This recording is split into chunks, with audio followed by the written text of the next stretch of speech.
My name is Rachel Novotny, and I have been asked to share just a little bit about what learning targets are and how I use them in my classroom. So, as a second grade teacher, I aim to make the learning targets very accessible for my students. I start the year off with addressing what a learning target is and why I, as a teacher, use it. Also, then identifying for students why it is important for them to be aware of what they are learning.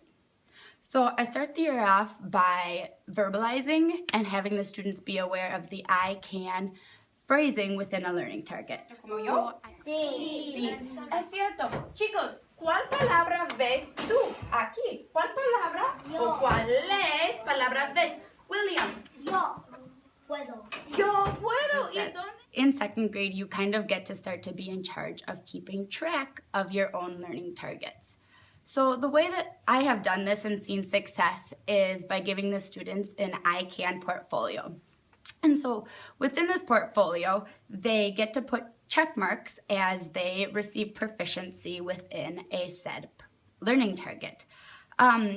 They use activities that are done individually, either during Daily 5 or when we as a whole group work on some sort of an assessment. Yo tengo la carpeta de Mason. Mason. Mason, ¿puedo tenerte aquí conmigo?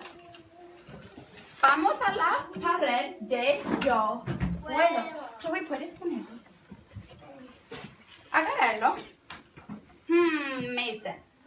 Ábrelo y puedes leer a la señorita Novotny que dice: yo puedo número 1 en el lado de lectura, porque ya vamos a estar practicando número 1. ¿Qué dice? Para que yo puedo escribirlo para ustedes. Yo puedo identificar sustantivos comunes. Muy bien. So- es lo mismo. Students at this stage began learning that the learning targets that I previously taught and put on the board are directly connected to the activities that we are doing in our Daily 5 rotations.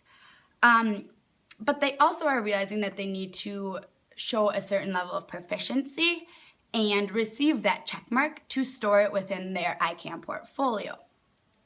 Students really start to show pride in their work, knowing that these portfolios are something I use in conferences, and their parents really get to see how much they have grown throughout time.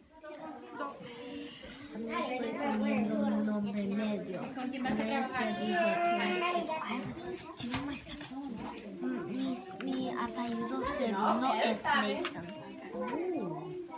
Y mi nombre es Mason. Ahí están. One other thing is, of course, not all students show proficiency on their first attempt. So what I do to address these needs kind of shifts throughout the year.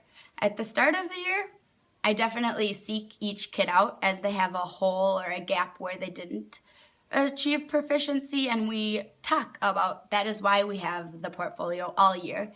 It's kind of a growth model. Había una maestra.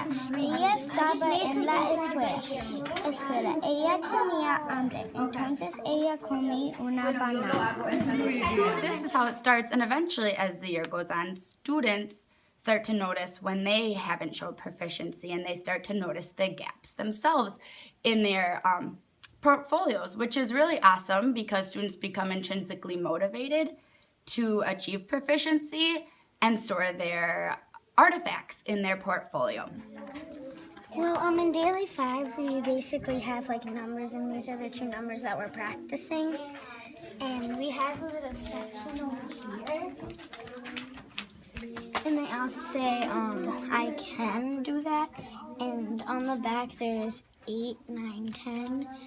And in this basket, there's 15, 16, 17. And when you're done with those, you put it in, I'm done, I can do that.